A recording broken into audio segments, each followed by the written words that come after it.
Hello. तर नुकतंच रक्षाबंधन पार पडलंय आणि आता लगेच गणपती बाप्पा जवळ येत आहेत, तर त्यांच्याच खरेदीसाठी मला बाहेर जायचं होतं. सध्या पिलू आजारी आहे, पण बाहेर जायचं म्हणलं की ते एकदम खुश असते.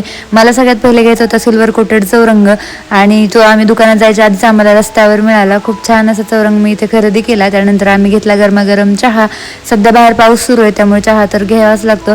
त्यानंतर ट्रॅफिकमध्ये अडकलो, मग आम्ही आलो हेअरकट करण्यासाठी. जवळपास 1 वर्षानंतर मी हेअरकट करणार होते आणि असा काहीसा माझा हेअरकट झाला होता. मला तो खूप आवडला. त्यानंतर आम्ही आलो होतो कॅफेमध्ये. इथे मेन्यू कार्ड बघून पिल्लूने डोक्यालाच हात लावला. त्यानंतर आम्ही आलो गणपती बाप्पांच्या मूर्ती पाहायला. एकीकडे शाडू माती आणि दुसरीकडे पीओपीच्या मूर्ती होत्या. खूप छान छान मूर्ती होत्या. मला तर सगळ्यात जास्त ही जास्वंदीच्या फुलातली मूर्ती आवडली. त्यानंतर आम्ही आलो होतो एका शॉपमध्ये, जिथे मला पूजेचं साहित्य खरेदी करायचं होतं. आता श्रीकृष्ण जन्माष्टमी आली, त्यासाठी मला काही खरेदी करायची होती. बाळकृष्णांसाठी वस्त्र, बासरी, कानातले, गळ्यातले, ह्या सगळ्या गोष्टी घ्यायच्या होत्या. चौरंगावर वस्त्र घ्यायचं होतं. तर अशी सगळी खरेदी झाली. चला, व्हिडिओ इथे सेंड करते.